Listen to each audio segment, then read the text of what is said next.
it's incredible when you walk around here. The technology allows you to have such insight with the experts that you have, the PhDs, the world-renowned doctors. But even to the point, one of the most interesting things you told me was that you had seen through, what's your degree in again? BT? Oh, my degree? Been there, done that? BTDT. BTDT. Yeah. So you have to mix, though, that emotional intelligence, that understanding of being there, but you actually then apply it to science, meaning what's important in this, not the speed, right? You were telling me it's important as you move, it's not necessarily how strong you are. It's a rate of force development, right? So it's things specific to the sport, right? It's the same as basketball, change your direction. These are the things that make for a good athlete in an open sport, right? So in a closed sport, think about you're doing the exact same thing, then it becomes like bobsled is a great example. Those are great physical attributes, but that is a very closed sport. You're doing one thing, right? Our sport is the most open sport there is. Think about it. Every other sport is a little more defined, right? You got to get a ball in the hoop. Speed skating, you gotta, go fast and go left. Yeah. Right? It's again, super closed. Fighting, it's not only so open, but it's new, right? So it's 25 years old. Legitimately, the sport's 25 years old. So it's new stuff's happening every day. And what we were talking about earlier, and I said, hey, save it for the interview, I got a good one. You know what's changed the game? YouTube, the internet.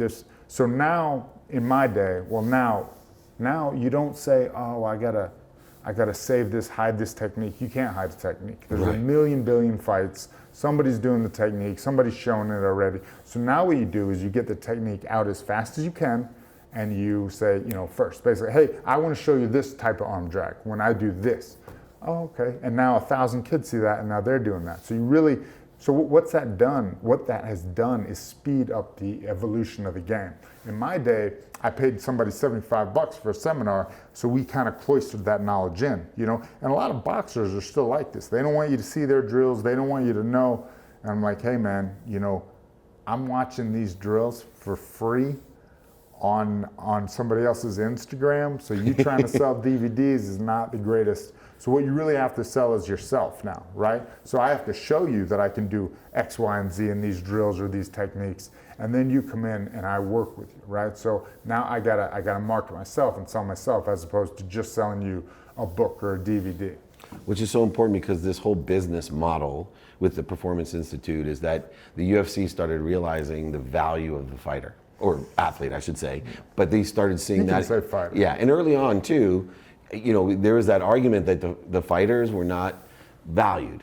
And now I see a major shift. I mean, you guys give so much for free here to the fighters to make sure they perform well and last. So one thing I'll say without sounding like too much of a kiss ass is if you walk the halls here and you meet the people, 60% of 70% of the staff here, they're trying to make the athlete's life a little bit easier. They're trying to make them more popular. They want you to be, rich, famous, etc. They want your flights to be as easy. They want you to get the most out of the media you have to do. So you think about all the people, that really work really hard here to get the athletes where they need to be, get them the best flights, make things as convenient for them as possible. And then you think about a place like this, like our goals in the UFC Performance Institute are very similar, if not the exact same as the athlete's goals, right? So we want you to be healthier.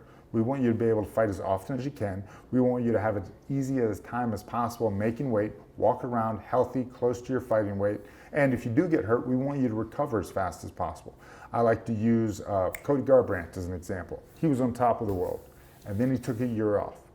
And so that popularity didn't grow. People forgot about him. He hadn't fought in a year, right? So it was like, how Cody? So the UFC had to spend that money and try to build him back up again. And then you think about like a guy, I wish we'd had something more to do with his, with him. He's getting into the Hall of Fame this year. Who's a crazy bird? Michael Bisping.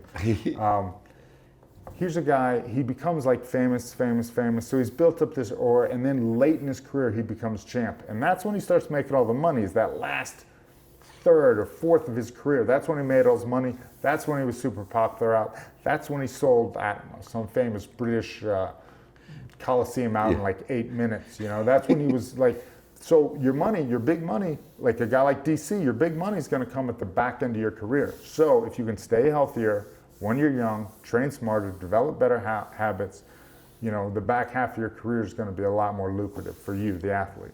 And then when you do retire, it's going to make that transition a little bit easier because you have more money, just more cushion, right? More leeway. Again, fighting's not your forever job. We just kind of briefly talked about it, but you're going to do something else in your life. Everybody can't be, Rashad Evans or Michael Bisping or an announcer or a play-by-play guy, and that's what everybody thinks they're going to do. But a lot of us will run gyms.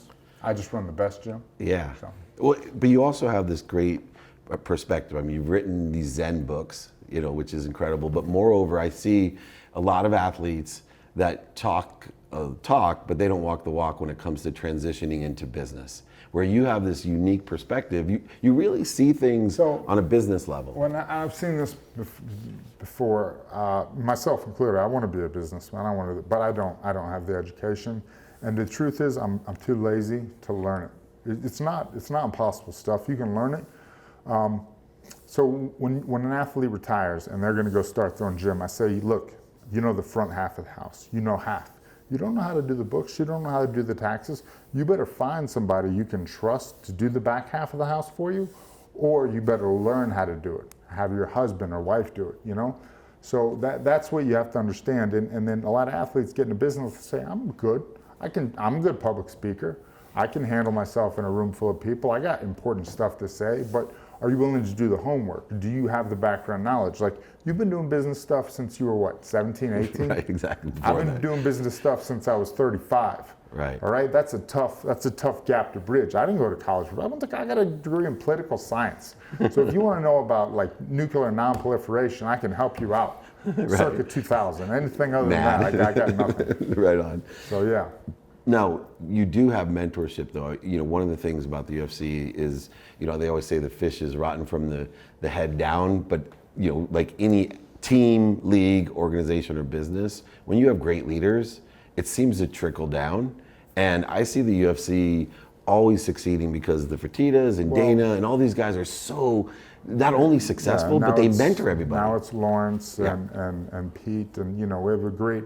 So it's not just the leadership team, it's like a clearly understandable vision. So that they have a vision that they can relay to me, that I can relay to the people that work for me, right? So is there a vision, a direction? For me now, my direction is, hey, we need to make this thing a thing in China, right? It's kind of the cusp, right? They're ready. It's 2005 or 6 over there, like in the States. It's a good time to develop that market. Yeah, despite what it's going to be incredible. Yeah.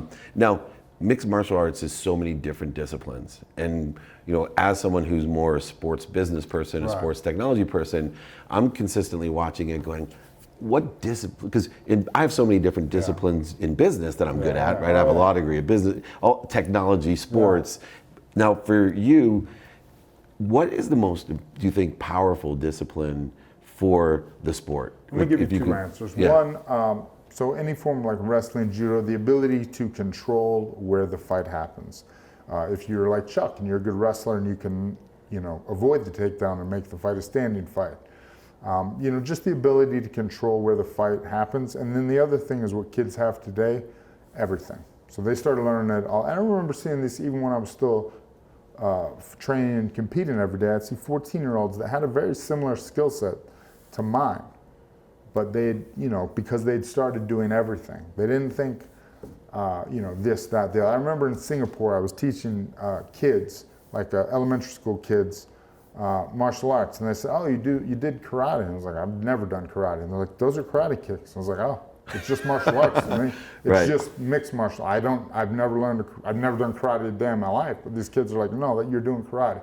Okay, I think that's it's like when you master something, then you forget it and make it up as you go.